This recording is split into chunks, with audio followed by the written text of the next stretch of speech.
Hello and welcome to EURACTIV's Yellow Room. I am Evi Kiori, and this week we are starting our podcast with news from Belarus, which certainly is the story of the week. Now, a Ryanair passenger plane was forced to land in Minsk, where one of its passengers, dissident journalist Roman Protasevich, was detained. So, what was the EU's reaction to it, and what can we expect on the issue?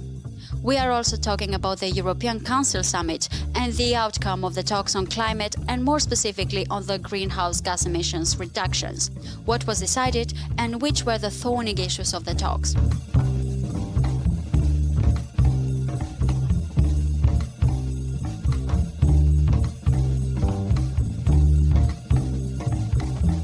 On Sunday, Belarus strongman Alexander Lukashenko sparked international outrage by dispatching a fighter jet to intercept a Ryanair flight from Athens to Vilnius, carrying the wanted reporter Roman Protasevich and his girlfriend Sofia Sapega. Of course, this action provoked the furious reactions of the world leaders and the EU, who described it as an act of terrorism. To shed some light on this story, I am joined today by Georgi Gotev, EURACTIV senior editor. Thank you, Georgi, for being with us today. Now, going to further details, I would like to ask about the legal side and the diplomatic aspect of this action from the Belarusian leader. What happened is that the shock was immense, and this reverberated during the EU summit. It sounds like a very bad spy novel or a very bad spy film, where you have an airplane taking off from one EU country, going to another EU country, being hijacked by, Belarus is called the last dictatorship in Europe, by a dictator with some military jets flying, possibly with the danger of downing the airplane, removing a national in Minsk from the airplane. The shock is huge. Of course, there is nothing legal in all this. It's all against the law. If some procedures have been used, they have been misused in terms of bomb alert and things like that. In any case, this was borderline, and this has completely eclipsed other issues at the attention of EU leaders at the summit. And what was the EU's reaction and what was decided on Monday's summit, where Belarus turned out to be the main topic of the meeting in the end? Well, sanctions were decided. I mean, one of them, I think, is slightly controversial. It is to deny the right of access to EU countries of the national carrier of Belarus, which, in my view, at least depletes citizens of Belarus of a chance to reach to Europe. Maybe it serves the regime of Lukashenko, because I think his interest is in closing his country even further. But anyway, that was one of the decisions. Another decision was basically airlines from Europe stopped overflying Belarus. So this has become a pariah state, kind of no man's land. I think it's much safer not to overfly Belarus, although it could cost more for the airline companies, but it's safer because you never know. You never know. The way this operation was conducted shows that there are some hit groups ready to act as soon as there is a signal. This can happen again. Mm-hmm. And of course, while all the EU leaders are adopting the same line when it comes to their response to Lukashenko's government, Hungary remains silent. Why is that? And do we have any reactions on that? Well, Hungary has vetoed a number of decisions in matters of foreign affairs recently. It has kind of become the trademark of Viktor Orban to play his own game and to make EU decision-making more difficult. Is he playing the game of Mr. Putin? Maybe. I mean, we can ask ourselves, but this is a fact. I think with respect to Belarus, Viktor Orban doesn't have stakes there. But again, if he wants to be silent when everybody else express their outrage, it probably means something. And one of the most interesting aspects of this is to see if the EU will take additional actions. And if that would be the case, what can be expected? More sanctions can be decided. Belarus is a country which reminds of the communist times when almost all the economy was state-owned. They have state-owned enterprises. It should be relatively easy to sanction those state-owned enterprises because they are the power base of Lukashenko. I think EU leaders should make every effort to have Roman Protasevich free and also to investigate every detail of this act of state terrorism, this act of piracy.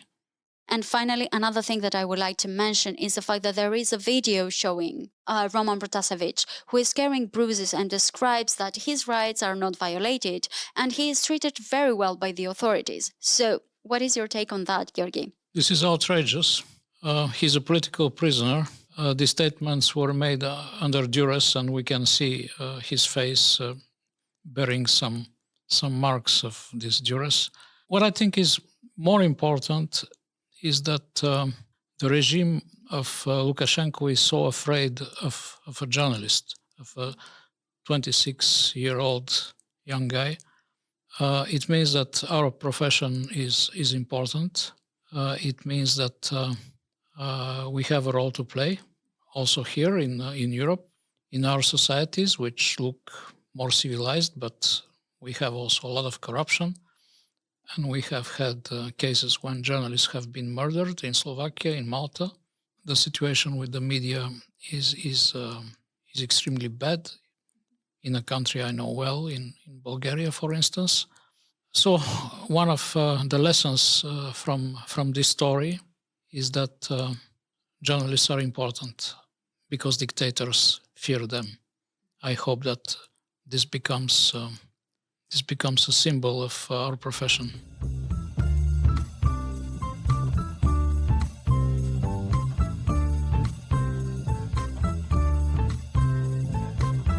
You're listening to EURACTIV's Yellow Room, and if you want to expand your knowledge on other EU policy fields, you can listen to our Digital Brief podcast and Agri-Food Brief podcast. You can find them on your favorite podcasting app.